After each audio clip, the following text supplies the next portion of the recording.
Hi అండి, welcome to Kavitha guide life. అందరూ ఎలా ఉన్నారు? బాగున్నారా? అయితే చాలా బాగున్నానండి. ఇవాళ అయితే రసత్వం కదా, నేనైతే రసత్వం అయితే చేస్తాము. నేనైతే తలస్నానం చేస్తాను ముందుగానే. అంటే ఈ లోపు చక్క పెట్టుకునేటప్పటికి మనకి ఎండ అయితే వచ్చింది కదా, అప్పుడైతే పూజ చేసుకుంటాను. ఇంకా పిల్లలు రెడీ అవ్వాలి కదండి, రెడీ అవ్వి స్కూల్కి వెళ్ళాలి కదా. స్కూల్కి వెళ్ళిన తర్వాత అయితే పూజ అయితే చేసుకుంటాను అనమాట. ఈ వీడియో అయితే మీకు నచ్చినట్టయితే లైక్ చేయండి, ఛానల్ అయితే సబ్స్క్రైబ్ చేసుకోండి. ఈ వీడియో ఎలా ఉందో అనేది అయితే ఒక కామెంట్ అయితే చేయండి. ఈ వీడియోని మీకు తెలిసిన వారందరికీ కూడా షేర్ అయితే కూడా చేయండి. ఎల్లో బెల్ట్ ఇచ్చిన దగ్గర నుండి కొద్దిగా కాన్ఫిడెన్స్ అయితే పెరిగిందండి, కొద్దిగా ఎక్సర్సైజ్లు కూడా చేస్తుంది అనమాట.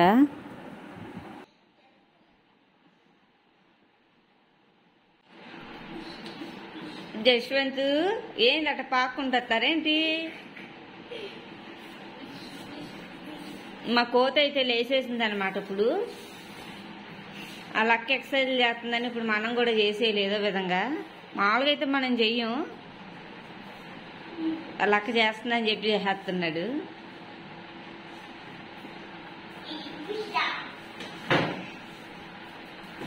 అది ఎక్సర్సైజ్లు కాదమ్మా, ఫైటింగ్ కదమ్మా. రాత్రి అయితే గోరింటాకు అయితే పెట్టుకున్నానండి, ఎందుకో పెట్టుకోవాలనిపించింది అనమాట. ఎర్రగా పండాలని చెప్పేసి బిర్యానీ ఆకు, లవంగాలు, టీ పొడి వేసి బాగా నీళ్ళు కాచేసి ఆ నీళ్ళు కూడా వేసేసి మిక్సీ అయితే చేశాను. కానీ రోజు ఎలా పండిద్దో నాకు అలాగే పండిందండి, పెద్ద డిఫరెన్స్ ఏమైతే కనిపించలేదు. అంటే ఎర్రగా పండడం అంటే చాలా మందికి ఇష్టం కదా, నాకు కూడా ఇష్టమే. పొద్దున్నే చూసుకున్నాను ఎలా పండిందా ఏంటని. నేనే కాదు అందరూ కూడా అదే విధంగా అయితే చూసుకుంటారు. అంటే ఎర్రగానే పండిందండి, మరి ఆరెంజ్ కలర్లో అయితే పండలేదు. బాగానే ఉంది, కానీ నేను ఇంకా బాగా పండిద్దేమో ఇంకా ఎక్స్పెక్టేషన్ అయితే బాగా చేశాను. ఇవన్నీ చేశాను కదా, ఇంకా బాగా పండిపోయేది, పొద్దున్నే చూసుకుంటే బాగా ఎర్రగా ఉంటుంది అని అయితే నేను అనుకున్నాను. కానీ ఎలాగైనా మామూలు గోరింటాకే అండి, కోళ్ళ కన్నా చాలా బెస్ట్ అనిపిస్తుంది, ఆరోగ్యానికి కూడా చాలా మంచిది కదా. ఈ చేతికైతే నేను పెట్టుకున్నాను, ఈ డిజైన్ అయితే నాదనమాట. ఈ చేతికి ఏమో బాగా పెట్టాడు, ఈ డిజైన్ అయితే తంది. అంటే నాకు సాయంత్రం పని పెట్టేటప్పటికి లేట్ అయింది, నేను పడుకున్నప్పుడే రెండు చేతికి పెట్టుకున్నాం కదా అని చెప్పేసి పని అంతా చేసేసుకుని పడుకున్నప్పుడు అయితే పెట్టుకున్నాను. ముందుగా పెట్టుకుని ఉంటే ఈ చేతి నేను పెట్టేసుకునేసి కాసేపు ఉన్న తర్వాత అయితే పడుకున్నాడు ఈ చేతి పెట్టుకునేదాన్ని. రాత్రి అయితే కుదరలేదు, అందువల్ల అది పెట్టించుకుని పడుకున్నాను. ఒక్కరి కూడా గుర్తు లేదు అస్సలు నా పుట్టినరోజు అని నేను చెప్పుకుని మీరే చెప్పించుకున్నాను. మీరు చెప్పారా నాకు అసలు?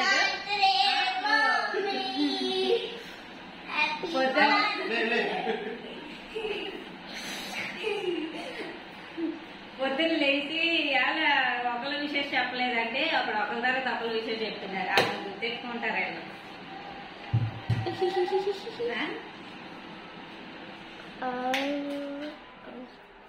నా పుట్టినరోజు నేనే అడిగి చెప్పించుకుంటున్నాను.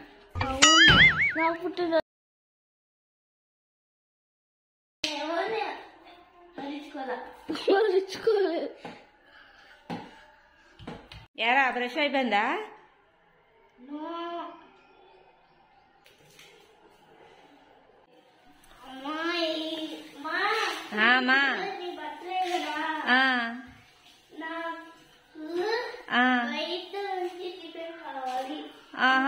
నా బర్త్డే అయితే తెప్పిస్తాను నీకేంది చెప్పానే ఏంది ఏరా?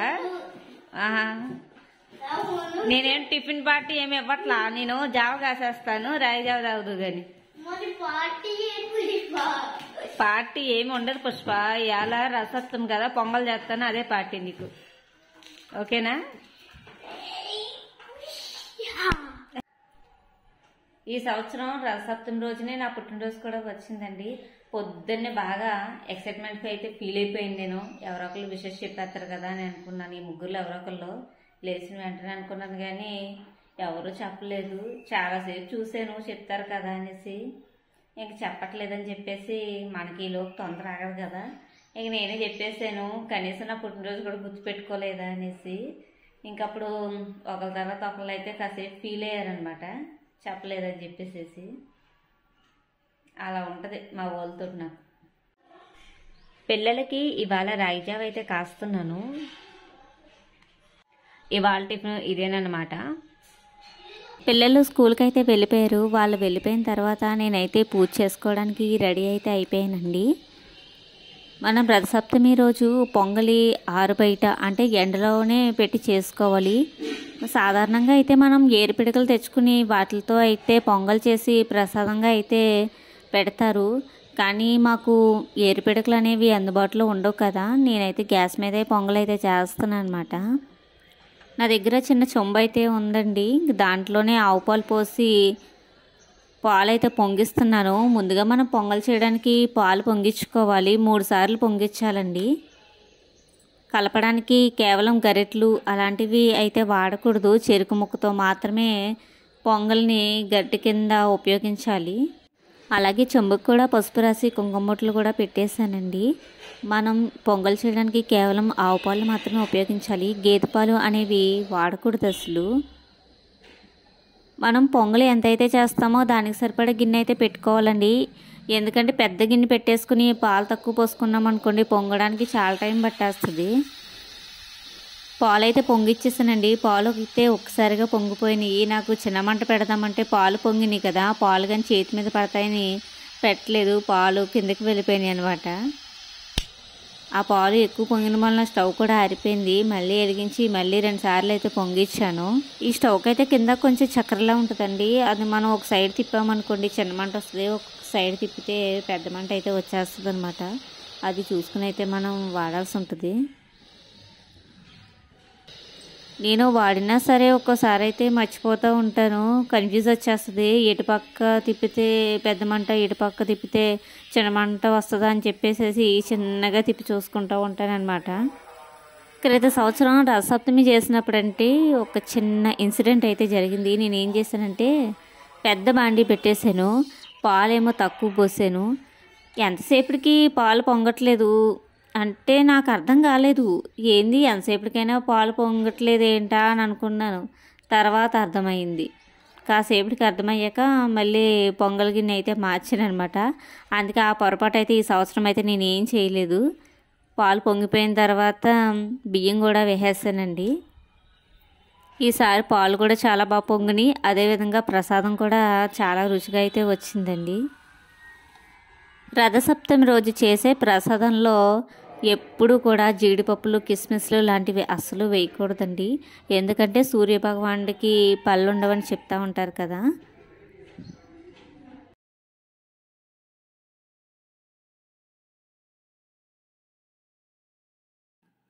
ముందుగానే పూజ చేసుకునే ప్రదేశం అంతా శుభ్రంగా అయితే కడిగేసుకుని సూర్యదేవిని ఫోటో అయితే పెట్టుకుని ఒక పీఠం అయితే పెట్టేశానండి.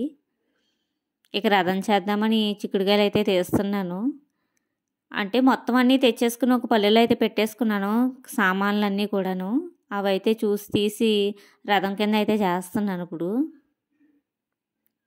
అంటే చిక్కుడుకాయలు ఏవి మంచిగా ఉన్నాయి, ఏవి బాగాలేదు అని చూసి బాగున్నట్లే తీసి అయితే చేస్తున్నాను. ఇక పల్లెలన్నిటికి కూడా గంధం బొట్టు, కుంకుమ బొట్లు కూడా పెట్టేసుకున్నానండి. మనకి ప్రతిసారి ఎదురయ్యే విషయం ఏంటో చెప్పనండి, అన్నీ మనం ముందే పెట్టుకుంటాం, కానీ మనకు కావాల్సిన వస్తువు కనిపించదు. మళ్ళీ ఎదుక్కుంటాం, ఎక్కడ కనిపించదో అది మన ముందరే ఉంటుంది. ఇది నాకే కాదండి, ప్రతి ఒక్కరికి కూడా ఎదురవుతుంది. సూర్యభగవానుడికి రథసప్తమి రోజు ఎర్రటి పువ్వులతో పూజ చేసుకుంటే చాలా మంచిదని చెప్తారు. అదేవిధంగా ఎర్రటి అక్షంతలు కూడా చేసుకుని ఆ రోజున ఎర్రటి అక్షంతలతో సూర్యభగవాన్ని పూజ చేస్తే చాలా మంచిదండి.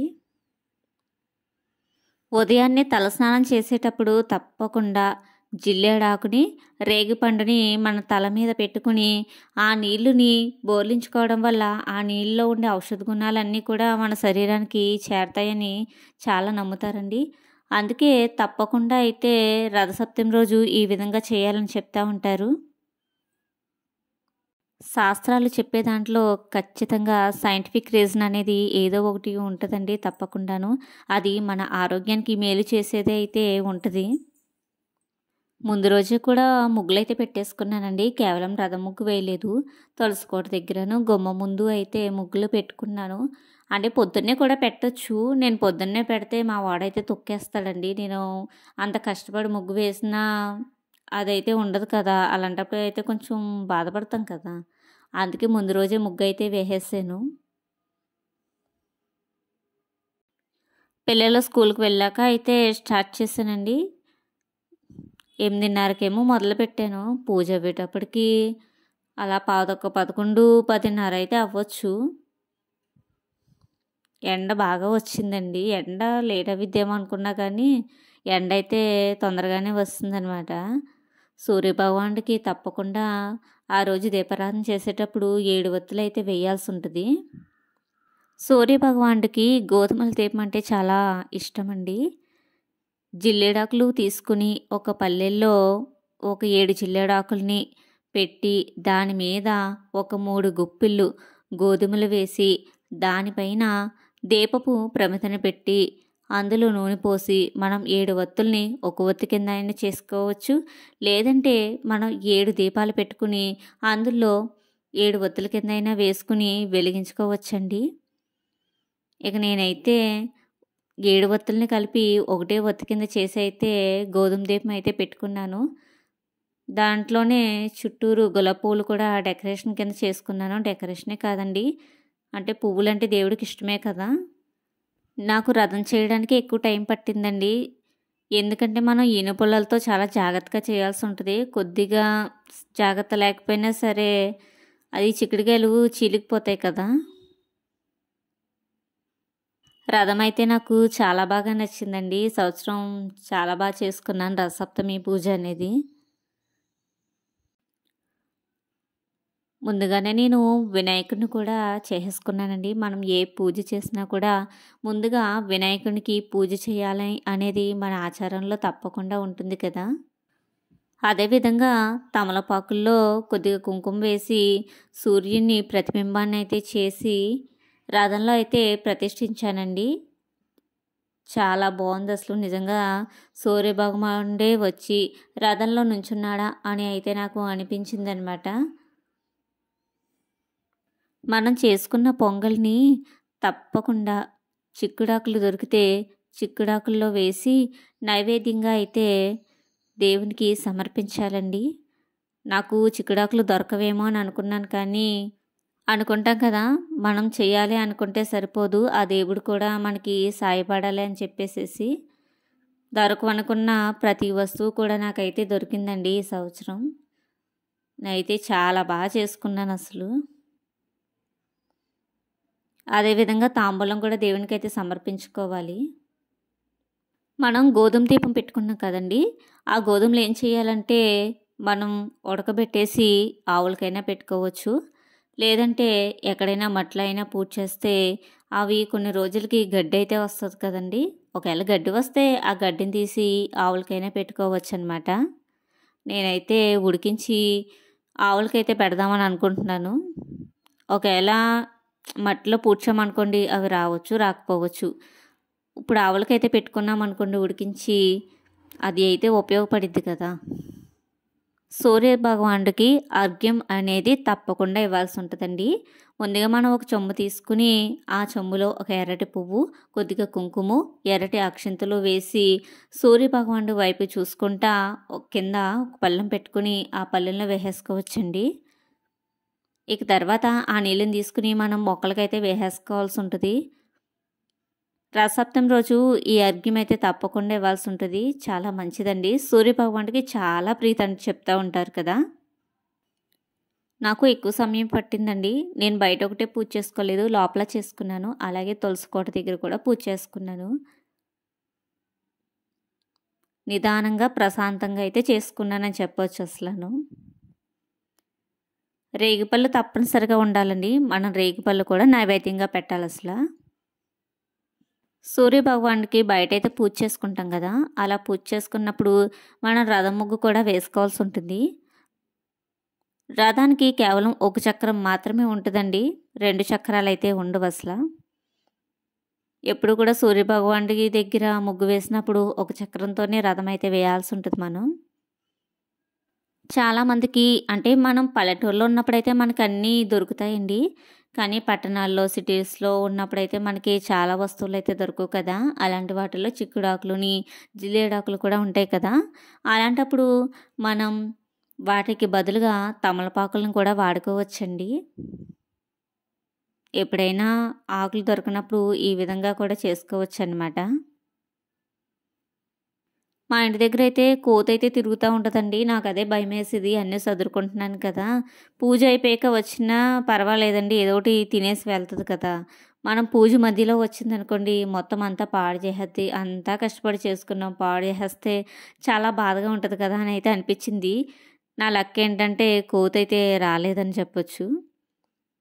ఇక దేవుడికైతే చిక్కుడాకుల్లో అయితే నైవేద్యం పెట్టేసుకొని ఉంచుకుంటున్నానండి.